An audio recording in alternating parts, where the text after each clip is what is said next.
안녕하세요. 반갑습니다.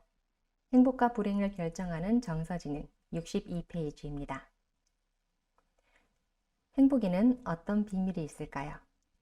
심리학에서는 행복의 비밀을 밝히기 위해 여러 연구가 이루어지고 있습니다. 그 중에 특히 유명한 연구가 하버드 그랜트 연구입니다. 그랜트 연구는 1938년에 시작되어 지금도 지속 중인 프로젝트로 세계에서 가장 오래된 연구 중 하나에 해당합니다.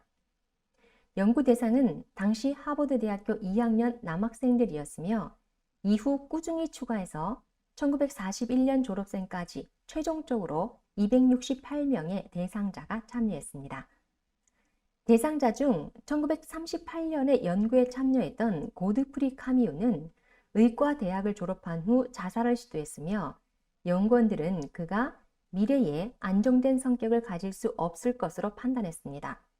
그러나 그런 연구원들의 예상과 달리 그는 이웃들의 사랑과 존중을 받으며 행복한 노년을 보내고 사람들의 축복 속에 82세에 세상을 떠났습니다. 그랜트 연구원들이 29세의 카미유를 보고 그의 노년이 행복하고 사람들에게 사랑받는 사람으로 여생을 보내게 될 것이라고 누가 예견할 수 있었을까요?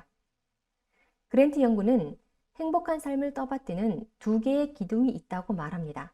하나는 사랑이라는 기둥이고 다른 하나는 사랑을 밀어내지 않는 대응 방식을 찾아내는 것입니다. 결국 사람에게 가장 중요한 것은 사람과의 관계이며 고독이 가장 해롭다는 것이죠. 심리학계는 이렇게 전 생애적인 발달과 변화를 장기간 동안 추적하는 종단 연구를 통해 EQ가 IQ보다 삶에서 중요한 역할을 한다는 것을 보여주고 있습니다. 성공과 실패, 행복과 불행을 결정하는 가장 중요한 요인은 바로 EQ, 즉 정서적 요인입니다.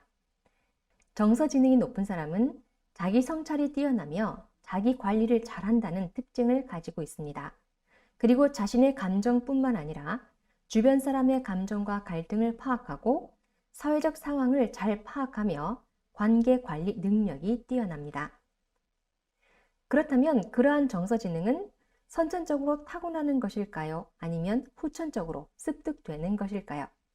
종단 연구의 결과는 품위 있고 건강한 삶은 유전적 영향보다 자신이 어떻게 살아가려 하느냐에 달려 있다는 것을 보여줍니다. 성장기가 지난 성인도 계속해서 발달하여 성격이 변할 뿐만 아니라 절망적인 초년기나 중년기를 보냈다 하더라도 노년에 행복한 인생을 살 수 있다는 것입니다. 그러므로 바로 지금 내 주변의 사람들과 어떤 관계를 맺는가 하는 것이 얼마나 중요한가를 알게 됩니다.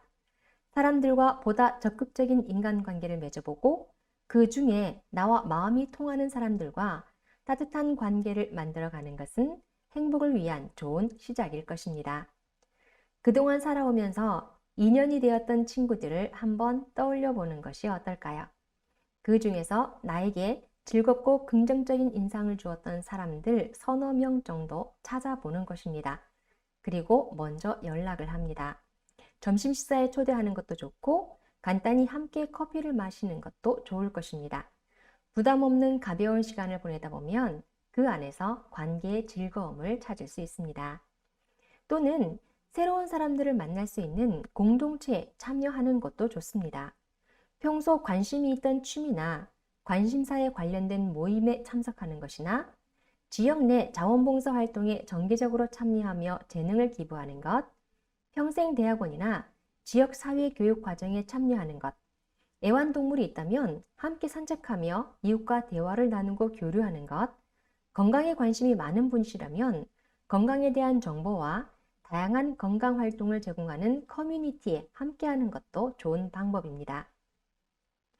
세계평화여성연합과 참가정실천운동 영남본부는 읍면동 효정문화센터와 시군 참가정평생대학원을 공동 운영하며 지역 주민들의 재능 기부로 가족치유, 미술치료, 품성교육, 감정코칭, 참된 가정의 가치관, 외국어 학습 등을 나누고 있습니다. 따뜻한 인간관계를 맺어가는 것에 있어 무엇보다 중요한 것은 긍정적인 마음입니다.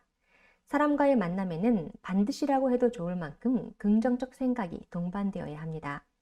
아인슈타인은 이 세상에 존재하는 모든 것은 생각이 만들어내는 에너지의 흐름이라고 말했습니다. 마음속에 부정적인 흐름이 도사리고 있으면 실제적으로 부정적 방향으로 흘러가게 된다는 것입니다. 잠재의식의 깊은 곳에서 긍정적 사고를 형성하고 정서지능이 높은 사람이 되기 위한 방법으로 감정 코칭이 자주 활용되고 있습니다. 만약 사람과의 관계가 어렵다고 느끼거나 어린 시절의 경험 등으로 자신의 감정이 잘 통제가 안 된다거나 내면의 느낌을 표현하는 것이 힘들고 어색하다면 감정 코칭을 통해 자신의 상처를 치유하면서 더불어 상대의 아픔도 보듬어 줄 수 있을 것입니다. 행복의 비밀은 무엇일까요?